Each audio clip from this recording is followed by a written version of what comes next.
Hello, friends. How are you? Hope all of you are doing well, especially our friends who are residing in Delhi. Something which the nation had not witnessed for a long time. That is a terror attack of this nature, of this heinous nature, within the hinterlands of the country. Largely, we had been able to quell any terror attack within the hinterlands of the country and restrict it largely to the border areas. That was quite an achievement of the armed forces and the government, to say so, over these past many years. But that was shaken yesterday evening at 6:53 p.m. when the IED went off on a busy street of New Delhi. What is the root cause behind this? Is there a Pakistani connection behind this? The investigating agencies are very much after it to unearth the perpetrators who have been behind this. However, there is something which I would outrightly bring forth about the interconnections and the build-up which has happened until this incident which happened. Just how many of us have paid attention of what has been happening in the Pakistani assembly? They are bringing in a major amendment. If I'm not wrong, it is the 27th amendment of the Pakistani constitution. Any kid, whether in India or Pakistan, would very well know that Pakistan is run by the army. Nations have an army. Pakistan is the only place where the army has a nation. That's very well understood.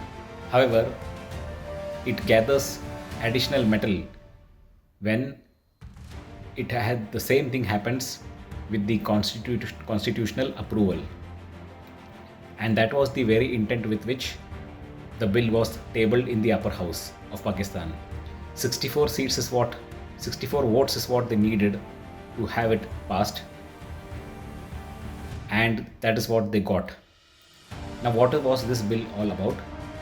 It gives absolute, unquestionable authority to failed Marshal Asim Munir.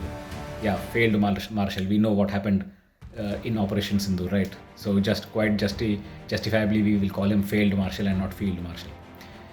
So failed Marshal Asim Munir will be now getting constitutionally approved absolute authority in Pakistan.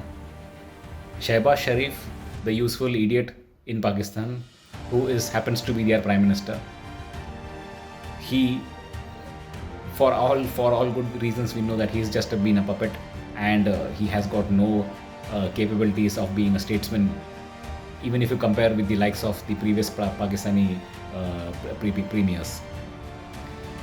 He himself, his own party had tabled this bill.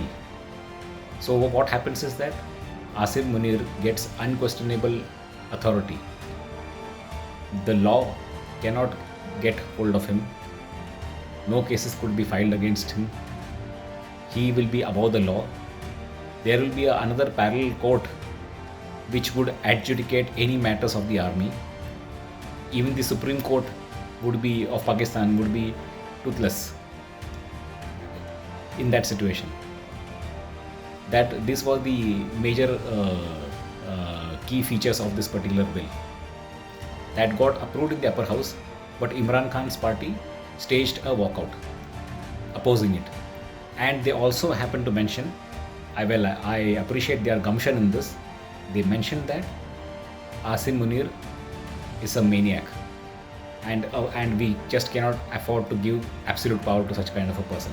Just imagine, even when there were so many military dictators ruling Pakistan before this, they didn't bring about this kind of an absolute amendment, giving so much of power to the army chief. Okay, and that is what they are doing now. Now then the bill goes to the lower house, where the majority mark is 224 and 233 seats is available with the ruling party. So the bill most likely will be passed there as well. However, what about the opposition? What will they do in this kind of a situation? Their leader is languishing in jail, Imran Khan. Well, in India, even if a dog dies on the street, democracy comes under danger. Just imagine, the leader of the key opposition party in Pakistan is languishing in jail for so many months on end now, and no international power bothers to bring this up and tries to put in any efforts to rescue him from the jail. No pressure coming on the Pakistani government, neither on the current Pakistani chief. Rather, he's been given a red carpet welcome in the United States by Mr. Donald Trump. But however, Imran Khan's party has said that they will bring the protest onto the streets of Pakistan. In that situation, things get a bit tricky. This is not something which Asim Munir would have not been able to foresee. Now, in order to ensure that Asim Munir's power keeps on growing and his influence keeps on growing by the day, the only way any army chief can justify his power and position is by constantly reminding the country that they are in a perpetual state of war with their prime enemy, which in this case is India. So, in order to poke India each time, they did Pahalgam. That was the first step which Asim Munir had taken in order to further reinforce his position, and a reward for that, whatever immaterial of the outcome of the war, whether loss or victory, Asim Munir got his promotion and got elevated to a field marshal. So that's not enough, and that's what has been happening with this constitutional amendment which is currently underway in Pakistan. So now on the other hand, Pakistan also needs a very strong ally, and Donald Trump is hand in glove with Pakistan for now. Why? What is the American interest? American interest is not to safeguard a democracy in the world, unlike our Mr. Rahul Gandhi, who has been saying that it is his utmost priority to save democracy. Unfortunately, Donald Trump doesn't have, or the American machinery or the American establishment doesn't have any such intentions. Neither any of these Western powers, because they are all capitalist nations. We need to appreciate this, and we need to have this thing absolutely clear in our minds. For a capitalist nation, the way capitalism works is that the wealth creators, that is the businessmen, the industrialists, they need to be always be able to retain a certain position of power. If only they do well, will they be able to extend that wealth to their employees or to the other citizens of the nation. But the primordial, most important point is that the establishments have to do extremely well, for which they need good business, and they need their markets to always keep doing well, which is the market for any armament manufacturing, armament exporting country. It is disputed territories like India-Pakistan border, or say Ukraine-Russia. These kind of disputed territories should always thrive. Otherwise, then what will these armament manufacturers do? Hence, in order to safeguard their interest, the American machinery will go to any extent.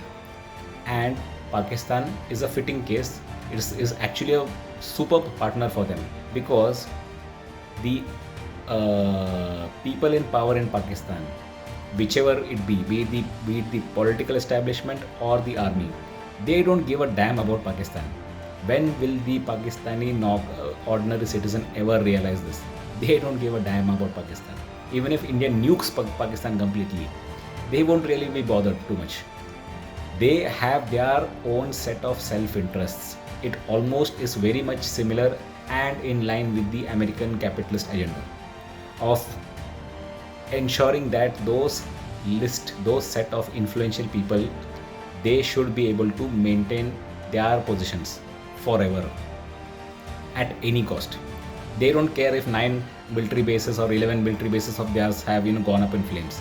That gives them additional reason to further embolden themselves, further pool money from the ordinary citizens' tax money and push it into the army juggernaut. So absolutely these things make great sense. So this incident of Delhi is directly connected to these series of incidents which have happened over the past year or so. This increased affinity of the US with the Pakistani establishment and this constitutional amendment which is currently underway. The only way Asim Munir can straight away quell any protests on the Pakistani streets against this amendment is by provoking India to engage in another next set of war, which could be Operation 2.0 Sindoor. That is what they exactly want. While we keep giving a befitting response to Pakistan each time, the unfortunate fact is that is exactly what this Pakistani establishment wants. They don't even care about their own soldiers, which are part of their own army. We have seen so many incidents, even during Kargil war, where they even had refused to take back the soldiers. That's how much they care for it.